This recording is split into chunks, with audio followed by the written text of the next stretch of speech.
यह study class में आप सभी का बहुत बहुत स्वागत है। जैसे कि हमने आज का हमारा टॉपिक है संख्या पद्धति। हमने पिछले वीडियो में देखा है संख्या पद्धति में प्राकृतिक संख्या और पूर्ण संख्या क्या है। उसी को आगे बढ़ाते हुए आज हम देखेंगे कि पूर्णांक संख्या क्या होता है। पूर्णांक संख्या पूर्ण संख्या तथा ऋणात्मक प्राकृतिक संख्याओं का संग्रह पूर्ण संख्या के समुच्चय का निर्माण करता है।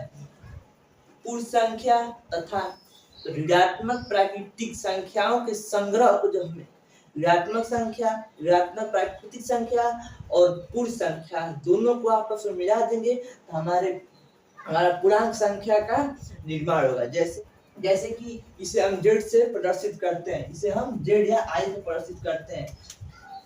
z इक्वल जैसे कि 0 1 2 3 4 डैश डैश डैश इनफाइनाइट, या जितना 0 से लेकर इधर की सारी संख्या हमारी क्या है, पूर्ण संख्या हो गई। अब बात करते हैं ऋणात्मक प्राकृतिक संख्या, यानी कि प्राकृतिक संख्या के साथ क्या जुड़ा रहेगा, ऋणात्मक जुड़ा रहेगा।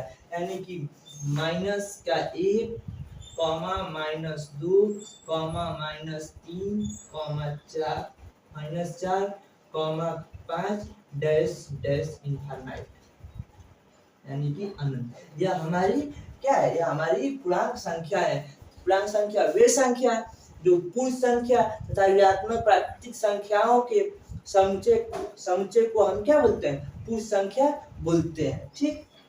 और पूर्ण संख्या के प्रकार, पूर्ण का इसमें धनात्मक पूर्णांक जैसे कि 1 2 3 4 5 डैश डैश डैश, यह सभी जो क्या है, गिनती के सभी जो नंबर है इस प्रकार से धनात्मक पूर्ण संख्याएं हैं।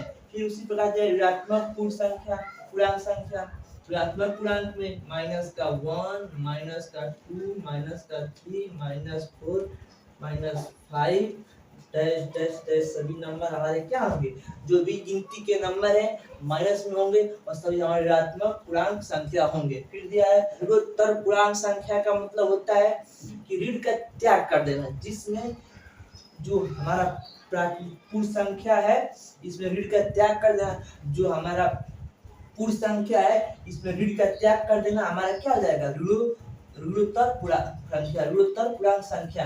यानी कि माइनस की सभी संख्याओं को हम छोड़ दें, बाकी जो शेष हमारी संख्याएं बची उसे क्या बोलेंगे, ऋणोत्तर पूर्णांक संख्या। यानी कि यहाँ पे 0 1 2 3 4 5 डैश डैश डैश, ये सभी हमारी क्या है, जो कि ऋणात्मक संख्या का त्याग कर देती है। बाकी सभी जीरो के साथ मिलकर बाकी सभी संख्याओं को हम ऋणोत्तर पूर्णांक संख्या कहते हैं।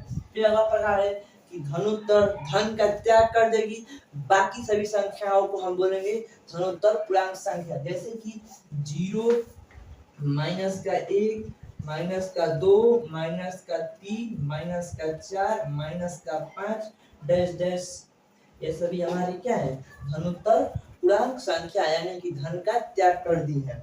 फिर दिया है कि शून्योत्तर पूर्णांक संख्या, इसमें शून्य का त्याग कर देगी, बाकी सभी संख्याओं के समुच्चय को हम शून्योत्तर पूर्णांक कहेंगे। जैसे कि -3 -2 -1 प्लस का 1 प्लस 2 प्लस का 3 डैश डैश डैश, इस तरह की संख्याओं को हम शून्योत्तर पूर्णांक संख्या कहेंगे। और